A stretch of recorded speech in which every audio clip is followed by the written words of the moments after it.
I lost one sister and two brothers. It was 10 days before I was to give birth. The army was shooting people, and they would die at our feet, but you couldn't stop to help them. I know families that were totally wiped out. Two American newsmen badly beaten, Mr. Allan Nairn and Ms. Amy Goodman. The Indonesian army converged in two places.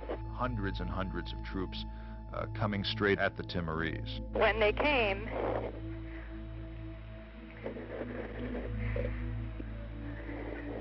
they opened fire on the people. Well, we pride ourselves, and I think properly so, in standing up for human rights. Military assistance programs expose the trainees to democratic ideas and humanitarian standards. I'm very concerned about what's happened in East Timor. We have ignored it so far in ways that I think are unconscionable.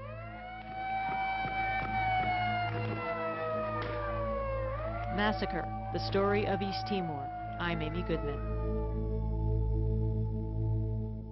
Big countries with powerful military machines should not be permitted to invade, occupy, and brutalize their peaceful neighbors. With these words, former Secretary of State James Baker explained why the United States was going to war against Iraq. Yet 16 years earlier, another big country, Indonesia, invaded a much smaller one, East Timor, with the support of the United States. What followed was one of the greatest genocides of the 20th century. It is estimated that up to 1/3 of the Timorese population has been killed through a policy of army massacre and enforced starvation. Many of those who are left have been imprisoned and tortured by a military armed and trained by the United States. East Timor, a quiet farming nation on a mountainous island about 300 miles north of Australia, had been a Portuguese colony until 1974, when there was a democratic revolution in Portugal and the new government decided to disband its empire.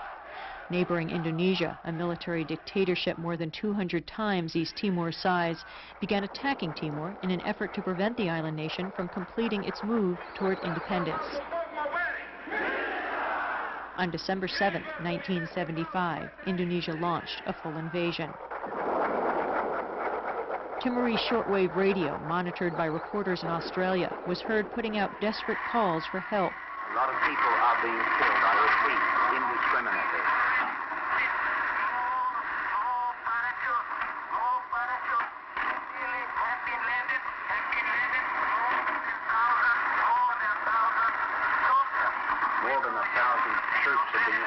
The night before the invasion, Secretary of State Henry Kissinger and President Ford were in the Indonesian capital of Jakarta, toasting General Suharto, the Indonesian ruler.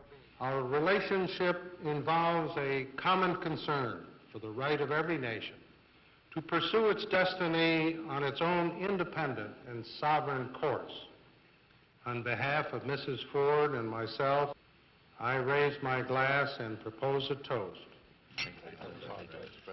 João Carrascalo, the brother of the former governor of East Timor and himself a political leader now in exile, was working for the Indonesians at the time. I arrived at Jakarta 1 hour before President Ford and Henry Kissinger landed in Jakarta.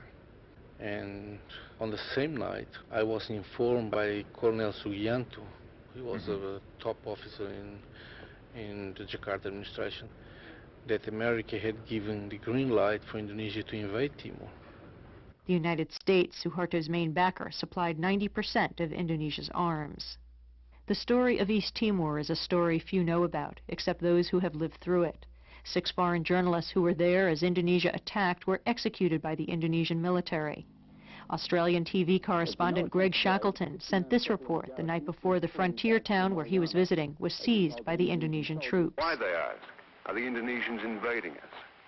Why, they ask, are the Australians not helping us? Who, they ask, will pay for the terrible damage to our homes? My main answer was that Australia would not send forces here. That's impossible. However, I said we could ask that Australia raise this fighting at the United Nations. That was possible. At that, the second in charge rose to his feet, exclaimed, "Camarada journalist," shook my hand, the rest shook my hand, and we were applauded because we are Australians.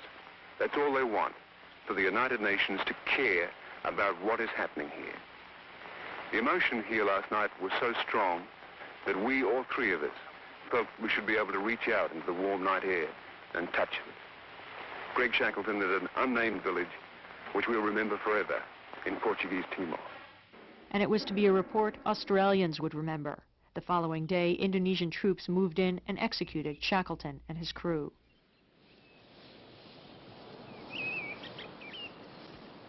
Though the government of Australia ended up siding with Indonesia, the UN Security Council denounced the invasion of East Timor and passed 2 resolutions like those later passed against Iraq, calling on Indonesia to withdraw its troops without delay. But United States lobbying prevented any UN action, and as Indonesia began to execute the Timorese en masse, Washington doubled its military aid.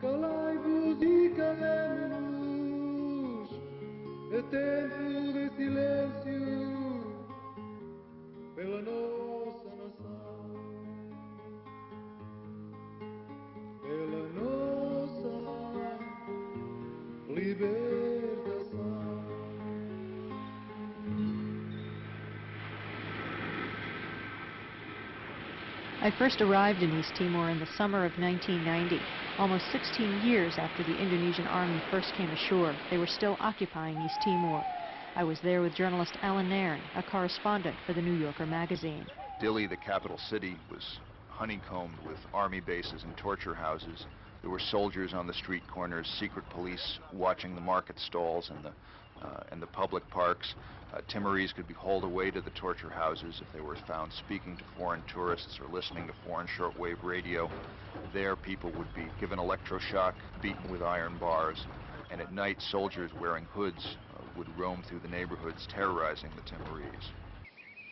Journalist Allan Nairn and I returned to East Timor for a historic event. A special delegation from the United Nations and Portugal was due to visit East Timor.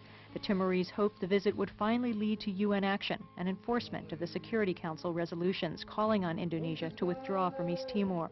We were told in place after place that the army had been holding neighborhood and village meetings to warn the Timorese that if they tried to speak to the UN Portuguese delegation, they and their families would be killed.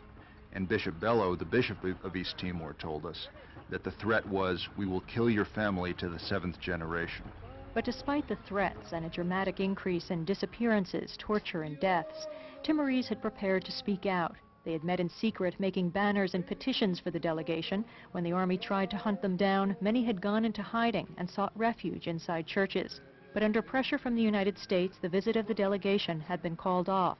3 days later, with the world spotlight removed, the army stormed the Motayal, Dili's main Catholic church, and killed a young man named Sebastião Gomes, who had taken refuge there. And then came the morning of November 12th, the 2-week commemoration of Sebastião's funeral. A memorial mass and procession were planned to lay flowers on Sebastião's grave. After the mass was held at the Motayal, people, young and old, came out into the street, and in a land where public speech and assembly had been forbidden for over a decade, they started chanting.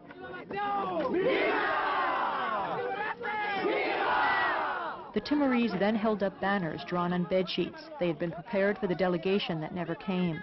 The banners called on Indonesia to leave East Timor and said things like, "Why the Indonesian army shoot our church?" The Timorese were facing a gauntlet of troops that stretched the length of Dili. It was the boldest act of public protest occupied Timor had ever seen. More and more Timorese joined the procession. They came from huts and schools and offices along the way. And there was this building feeling of exhilaration as well as fear among the Timorese. And when they reached the cemetery, the crowd had swelled to maybe 5,000 people. Some went inside to lay flowers on Sebastião's grave. Most of the crowd was still outside. And then suddenly someone looked up, and we saw that marching up along the same route that the Timorese had come came a long column of Indonesian troops, dressed in brown, holding M16s in front of them, marching in a very slow, deliberate fashion, hundreds and hundreds of troops coming straight at the Timorese. Allan suggested we walk to the front of the crowd between the soldiers and the Timorese, because although we knew that the army had committed many massacres, we hoped that we as foreign journalists could serve as a shield for the Timorese. Standing with headphones on and microphone and camera out in full view, we went and stood in the middle of the road, looking straight at the approaching troops. Behind us, the crowd was hushed as some Timorese tried to turn away, but they were hemmed in by cemetery walls. The soldiers marched straight up to us. They never broke their stride. We were enveloped by the troops, and when they got a few yards past us, within a dozen yards of the Timorese, they raised their rifles to their shoulders all at once, and they opened fire.